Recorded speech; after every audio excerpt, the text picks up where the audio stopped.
Welcome to our very first episode of Chief Lalley in the Fox Valley. I love it. How'd you come up with the name of the show? Well, I like to write. I write lyrics too. Okay. All right. All right. That's good to know. That might come in handy later. Good to know. I'm Christy Hilton, Public Information Officer here, and I'm here with Director of Administration Russ Madsen. Hi. Also our stats guy. And, of course, Chief Anna Lalley. Good morning. Welcome. Good morning to both of you. Morning, Chief. Thanks for having me. Well, thanks for being at your own show. I'm happy to be here. So, Chief, this new video that we're going to do every month, why don't you tell us what it's all about? So what we're trying to do is just be more accessible and available regarding crime stats and anything that's going on in our Elgin community. So I want to make sure that we're providing the best information in many different formats so that if there's questions about what's going on, people can ask. And also to make sure that we're talking about our crime stats each month.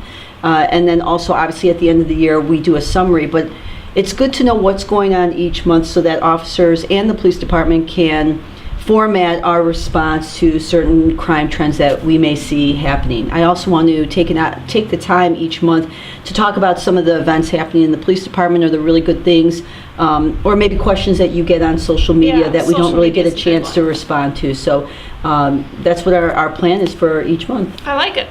And we might as well just start off right now with our crime stats for July. How'd they look, Russ? Well, we're down about 7% for the year, so that's exciting. We're a little bit more than halfway through the year, and so hopefully we're going to stay on target and end up with a reduction for the end of the year.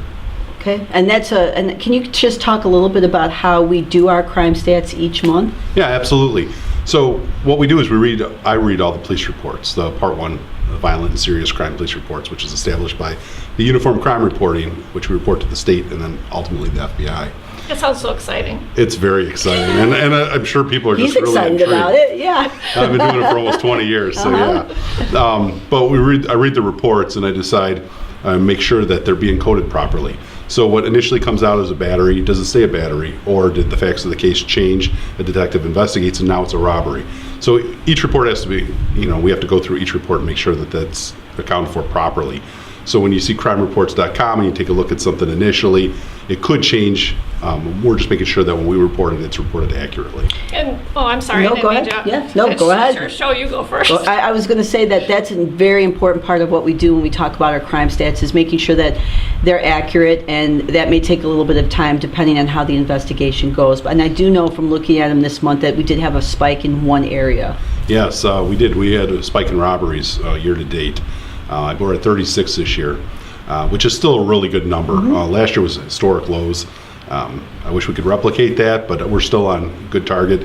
And some good news for that is we had 15 arrests out of those 36 robberies. So that's very good. Excellent. Yeah. And one thing I wanted to really quick bring up is when we talk about the percent of change, some of these crimes we're looking at really small numbers. So when we have a big percent of change difference, it may be just a difference of a couple more crimes. So it's really important to kind of look at the context of that.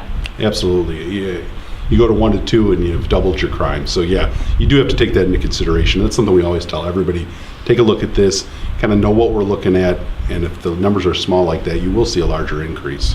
And then one other thing, going back to crimereports.com, our information is pushed out hourly to that map. So if you're seeing something, it does include our calls for service. Sometimes what we're getting is the information that the caller is calling into us. So we may not necessarily have what that crime actually is. So again, just kind of be cognizant of the fact that that information really can change. And just because that's what's showing out there doesn't mean that that's what the investigation is actually going to sustain. And that's a good point, Christy.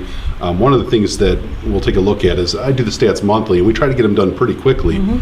So by the 10th of the month, usually they're out there for the public.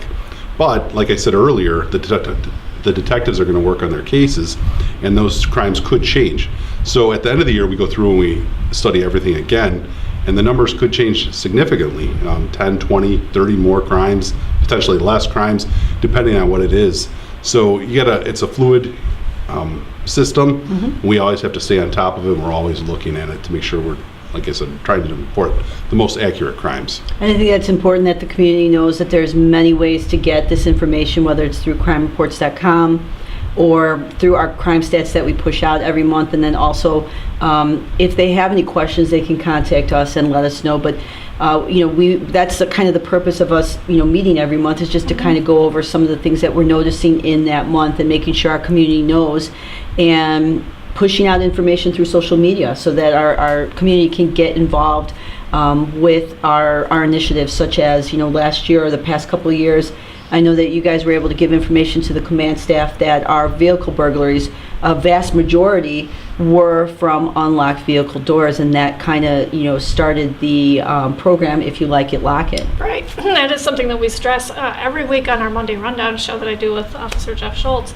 And we really need to continue stressing that because it does still happen. In fact, you have another trend that we've been seeing. Absolutely. I was just talking to Commander Bisegli before I came down here, and he recently came out of the investigative unit, and he said that one of the things that's still going on is the theft of lawn equipment out of the back of trucks and trailers.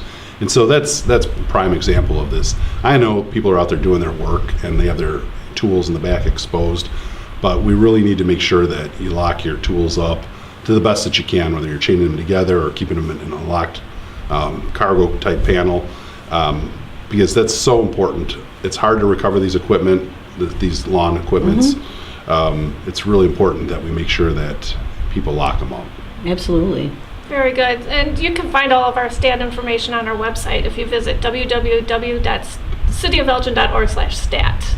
And I'll publish that with the post, so you don't have to remember it. So social media, I know that there are a couple questions that have been lingering out there. So I hear, Yeah, yes. one just for a short time and one for a pretty long time now. Okay. So the first one is National Night Out. Okay. Are we going to reschedule our Festival Park festivities? So unfortunately, no.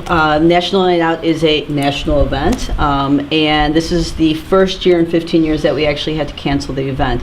And I know that a lot of our community members were very disappointed, along with our staff. Oh, yeah. So the people behind the scenes, Christy Schmidt, Sherry Aschenbrenner, and you. And the community should, that event just does not happen by itself, and No. they do a tremendous amount of work. They start planning, I think, like the day after the last year's event. I was just told that we have to start planning it in January, not May. Okay. So, yeah. And so, unfortunately, no, we will not reschedule it. However, some of the lessons learned from this year is to have another plan in place. So, at a certain point, we're going to have to say we can't do the event for safety, for practical purposes. But maybe next year having a secondary plan to move the events inside. But the one thing is that we were able to spend a little bit more time at the parties, and so I had a great time. The community is always awesome, always gracious in inviting the officers over, and always having a lot of food, which is one of the best parts. So we will make sure that next year, I cannot control the rain, but if I could, the event, there would have been no rain. But next year, though, we can control maybe having another plan in place. All right, very good. And then the second question, the big question. The most important one. Most important one. Yes. Everybody's been hanging out waiting for the answer Yes. to this one. What's going on with our lip sync? So it's my understanding that we have been contacted numerous times. Bartlett PD in particular called okay. us out. So. Challenged us.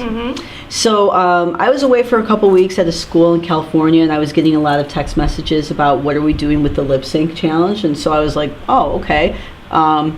Well, so we are going to do a lip sync challenge. We're going to make sure that we do it in an epic manner. I think that's the word that's being used. Everything we do is epic. Of course, right. So. So Sergeant Heather Robinson is taking the lead on it, getting everyone in the police department involved. I know that you're really involved with it too. So, I have just a few, obviously, make sure that, the song is appropriate and make sure that it represents the police department and what we want our community to know about our police department. So have fun with it. I think that I'm waiting to see kind of the final product. I don't know if we're going to have any guest people. I'm not exactly sure. So I'm kind of leaving it up to the officers in the department. But we're going to have fun with it, and it's going to be epic.